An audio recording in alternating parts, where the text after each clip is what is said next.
বিসমিল্লাহির রহমানির রহিম। প্রিয় দর্শক শ্রোতা, যে যেখান থেকে শুনছেন সকলকে শুভেচ্ছা এবং আসসালামু আলাইকুম। ইদানিং কিছু বিষয় নিয়ে আসলে অতিরঞ্জিত এবং বাড়াবাড়ি করা হচ্ছে এবং কাল্পনিক কিছু বয়ান তৈরি করা হচ্ছে। আপনারা যদি আপনাদের চারিপাশে দেখেন এবং বর্তমানে সোশ্যাল মিডিয়া এবং অন্যান্য জায়গায় বিভিন্ন সুশীল বলেন, টক শো বলেন, বিভিন্ন জায়গায় ওই আলোচনা হচ্ছে আননেসেসারি বেসলেস ইনফরমেশন নিয়ে এবং এগুলোর ব্যাকগ্রাউন্ড ইনফরমেশন না জেনে।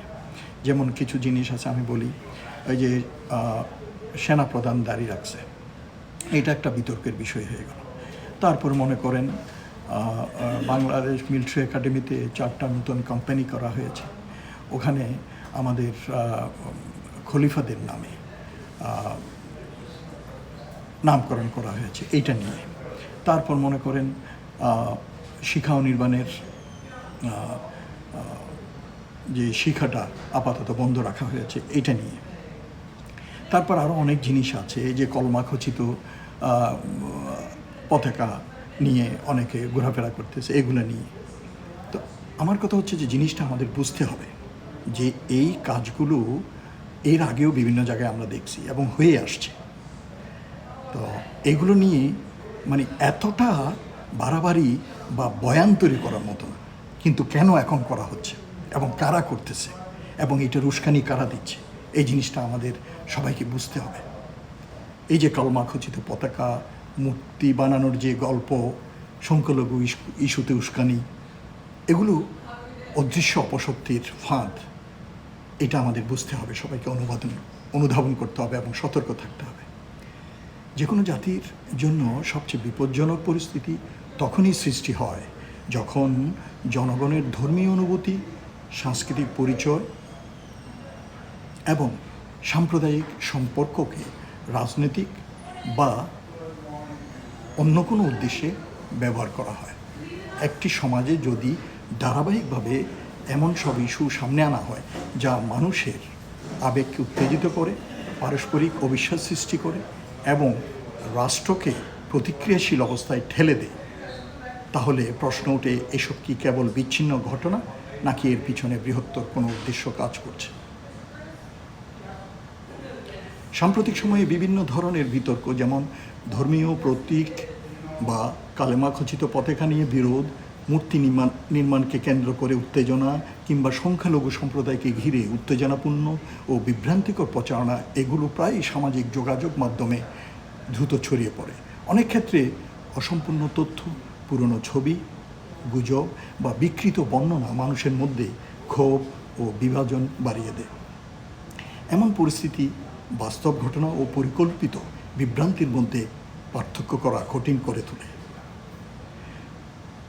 রাষ্ট্রবিজ্ঞান ও তথ্য যুদ্ধের আলোচনায় বহুদিন ধরেই বলা হয় যে সমাজকে দুর্বল করার একটি কার্যকর কৌশল হলো এমন বিষয়কে সামনে আনা যা মানুষের পরিচয়, বিশ্বাস বা নিরাপত্তাবোধকে স্পর্শ করে। এতে জনগণ মূল সমস্যা যেমন অর্থনীতি, সুশাসন, শিক্ষা, কর্মসংস্থান বা জাতীয় উন্নয়ন, এসব থেকে দৃষ্টি সরিয়ে আবেগঘন বিতর্কে জড়িয়ে পড়ে। ফলে সমাজে মেরুকরণ বাড়ে এবং অস্থিতিশীলতার ঝুঁকি তৈরি হয়। তবে একই সঙ্গে একটি বিষয় মনে রাখা জরুরি, প্রতিটি ঘটনা যে কোনো অদৃশ্য অপশক্তির পরিকল্পিত ষড়যন্ত্র, এমন সিদ্ধান্তে পর্যাপ্ত প্রমাণ ছাড়া পৌঁছানো ঠিক নয়। অনেক সময় বাস্তব অপরাধ, স্থানীয় বিরোধ, রাজনৈতিক প্রতিদ্বন্দ্বিতা, ব্যক্তিগত স্বার্থ বা সামাজিক উত্তেজনাও এমন ঘটনার কারণ হতে পারে। তাই প্রতিটি অভিযোগ বা ঘটনার নিরপেক্ষ তদন্ত, তথ্য যাচাই এবং আইনের শাসনের ভিত্তিতে মূল্যায়নই হওয়া উচিত রাষ্ট্র ও সমাজের পথ। বাংলাদেশের দীর্ঘ ইতিহাস প্রমাণ করে যে এই দেশের শক্তি তার সামাজিক সম্প্রীতি ও পারস্পরিক সহাবস্থানে। কোনো গোষ্ঠীর ধর্মীয় অনুভূতিকে অবমাননা করা যেমন গ্রহণযোগ্য নয়, তেমনি কোনো সংখ্যালঘু সম্প্রদায়ের নিরাপত্তা ও সাংবিধানিক অধিকার ক্ষুণ্ণ করাও সমানভাবে অগ্রহণযোগ্য। উস্কানি, গুজব বা বিদ্বেষমূলক প্রচারণা যেদিক থেকেই আসুক সেটি প্রতিরোধ করা রাষ্ট্রের এবং নাগরিক সমাজের যৌথ দায়িত্ব। সরকার, আইনশৃঙ্খলা রক্ষাকারী বাহিনী এবং গোয়েন্দা সংস্থাগুলোর উচিত দ্রুত তথ্য যাচাই, গুজব শনাক্তকরণ, উস্কানিদাতাদের বিরুদ্ধে আইনানুগ ব্যবস্থা গ্রহণ এবং ডিজিটাল প্ল্যাটফর্মে সংগঠিত বিভ্রান্তিমূলক প্রচারণা মোকাবিলায় সক্ষমতা আরও বৃদ্ধি করা। একই সঙ্গে রাজনৈতিক দল, ধর্মীয় নেতা, গণমাধ্যম এবং সচেতন নাগরিকদেরও সংযত ভাষা ব্যবহার, যাচাইবিহীন তথ্য প্রচার থেকে বিরত থাকা এবং সামাজিক সম্প্রীতি রক্ষায় দায়িত্বশীল ভূমিকা পালন করা প্রয়োজন।